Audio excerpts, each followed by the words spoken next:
CET Rajasthan 2022 के लिए हम ये टेस्ट करने जा रहे हैं, जिसके अंदर 15 से 20 क्वेश्चन होंगे।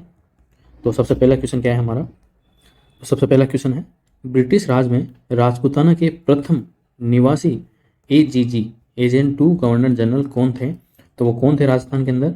तो वो थे हमारे डेविड ऑक्टरले लोनी। कौन थे? डेविड ऑक्टरले लोनी। तो यही हमारा आंसर हो जाएगा। इनको पहला राजपूताना AGG नियुक्त किया गया था। कब किया गया था? तो इनको किया गया था 1818 के अंदर। नेक्स्ट है, कौन सी भील महिला राजस्थान की स्वतंत्रता सेनानी थी?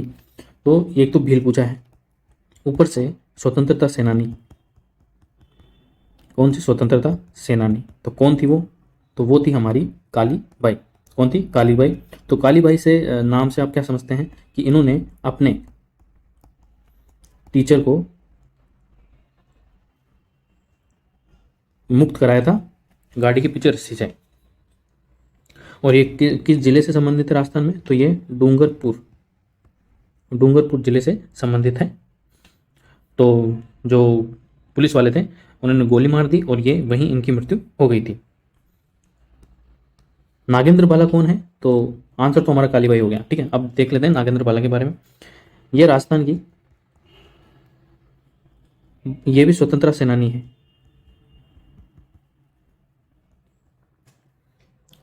जो किसान आंदोलन थे 1941 से 45 तक, उसके अंदर नागेंद्र बाला ने हिस्सा लिया था। काफ़ी सक्रिय भूमिका में के अंदर भी ये थी।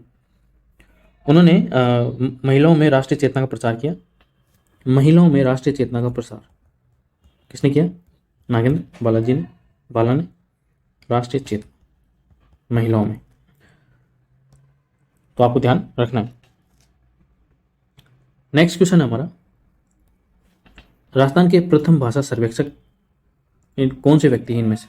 तो राजस्थान के प्रथम भाषा सर्वेक्षक, मतलब जो राजस्थान की भाषा है उसका सर्वेक्षण सबसे पहले किसने किया था? तो वो हमारा आंसर होगा जॉर्ज अब्राहम ग्रियर्सन। कौन है? George Abraham Grierson.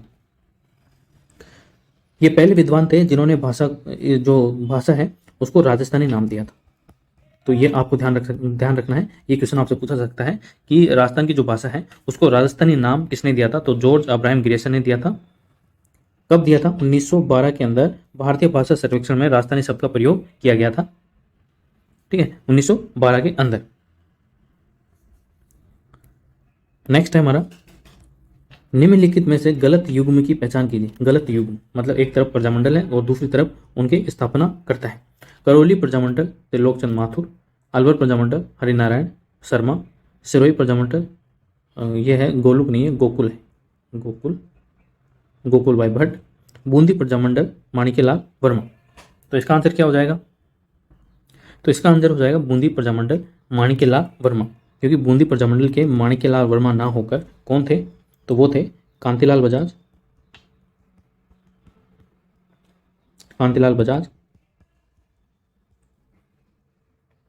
कांतिलाल और जमनालाल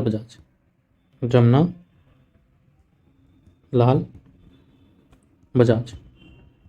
और एक व्यक्ति वो थे कपूरचंद पाटन।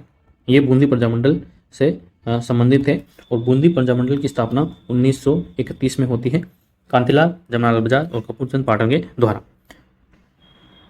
ठीक है, अलवर प्रजामंडल की स्थापना कब होती है? 1938 के अंदर। कौन करता है? हरि नारायण शर्मा करते हैं। सिरोही प्रजामंडल की स्थापना 1939 में होती है और वो थे गोकुल भाई भट्ट के द्वारा। तो आपको ध्यान रखना है। नेक्स्ट है हमारा, निम्नलिखित में से कौन अपने सामाजिक सुधार आंदोलन के कारण आधुनिक राजस्थान के संस्थापक के रूप में लोकप्रिय हुआ? आधुनिक राजस्थान के संस्थापक के रूप में तो वो कौन थे? तो वो थे हमारे मोहनलाल सुखाड़िया जी। कौन थे? मोहनलाल सुखाड़िया जी। और हमारे राजस्थान के ये CM भी थे। कौन थे? राजस्थान के मुख्यमंत्री भी रहे हैं ये। इनको आधुनिक राजस्थान के संस्थापक के रूप में जाना जाता है। ये टॉपिक कौन सा है आपका राजस्थान जीके के अंदर? जो महत्वपूर्ण व्यक्तित्व है आपके सिलेबस के अंदर टॉपिक है महत्वपूर्ण व्यक्तित्व या फेमस प्रसिद्ध व्यक्तित्व, उस टॉपिक के अंदर से ये क्वेश्चन करवाए जा रहे हैं। नेक्स्ट क्वेश्चन है हमारा, राजस्थान में एक ही आंदोलन को किसने नेतृत्व प्रदान किया? तो वो थे मोतीलाल तेजावत, जिन्होंने 1920 में इस आंदोलन को अपना नेतृत्व प्रदान किया। तो एक ही आंदोलन शुरू कब से होता है? वो होता है 1920 से। और ये कहाँ से शुरू होता है? कहाँ से होता है ये शुरू? तो ये भीलों का एक आंदोलन था।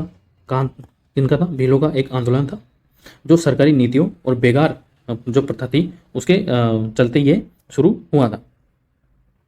और ये कहाँ, किस जिले से शुरू होता है? मुझे कमेंट बॉक्स में बताइए किस जिले से ये शुरू होता है।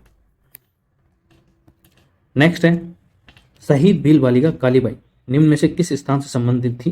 तो वो थी, जो राजतपाल कांड हुआ था वहां से ये संबंधित थी। उसको राजतपाल कांड कहा जाता है या राजतपाल घटना कहा जाती है। अब मैंने आपको बता दिया कि ये अपने टीचर को बचाने के चक्कर में मारी जाती है और इनको आधुनिक राजस्थान या भारत का एकलव्य कहा जाता है।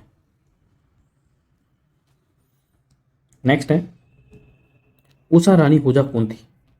ये राजस्थान से संबंधित है। और ये उषा रानी हुजा कौन थी? तो ये राजस्थान की प्रसिद्ध मूर्तिकार थी।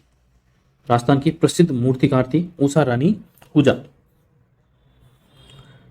इनको काफ़ी पुरस्कार भी दिए गए थे, राजस्थान श्री पुरस्कार, राजस्थान ललित अकादमी फेलोशिप पुरस्कार, काफ़ी पुरस्कार भी इनको मिले। और ये इंपॉर्टेंट है क्योंकि ये एक महिला है और वो भी राजस्थान की प्रसिद्ध मूर्तिकार है। तो ये नाम आपको याद रखना है, उषा रानी हुजा। नेक्स्ट है, निम्नलिखित में से कौन सा समाचार पत्र हरिभाऊ उपाध्याय के द्वारा प्रकाशित किया गया था? हरिभाई उपाध्याय के द्वारा प्रकाशित किया गया था। तो वो समाचार पत्र कौन सा था? तो वो था औदुंबर। क्या था? औदुंबर। ये जो हरिभाई उपाध्याय थे ये राजनीतिज्ञ और भारतीय स्वतंत्रता कार्यकर्ता थे। और ये हैं 1952 से 56 तक अजमेर के मुख्यमंत्री भी रहे थे। अजमेर के सीएम भी रहे थे, मुख्यमंत्री भी रहे थे। आप यह ध्यान रखेंगे। नेक्स्ट है, मांगणियार एवं लंगा लोक कलाकारों को प्रख्यात करने का श्रेय किसे दिया जाता है? तो मांगणियार और लंगा लोक कलाकारों को प्रख्यात करने का श्रेय हम कोमल कोठारी जी को देंगे। किसको देंगे? कोमल कोठारी जी को देंगे। ये जोधपुर के थे। कहाँ के थे? जोधपुर के। भारतीय संगीत में इनके योगदान के लिए इनको 1983 के अंदर, 1983 के अंदर पद्मश्री दिया गया था। पद्मश्री दिया गया था। और 2004 में पद्म भूषण दिया गया था। ये भी आपको ध्यान रखना है। तो ये थी हमारी 10 क्वेश्चनों की जो टेस्ट है राजस्थान जीके का। और ये टॉपिक कौन सा था? तो ये सिलेबस का जो प्रसिद्ध व्यक्ति जो टॉपिक है आपका, उसके अंदर से ये हमने 10 क्वेश्चन किए हैं इसके। आई होप आपको ये पसंद आया होगा। कैसा लगा आपको ये टेस्ट आप मुझे कमेंट बॉक्स में बताइए।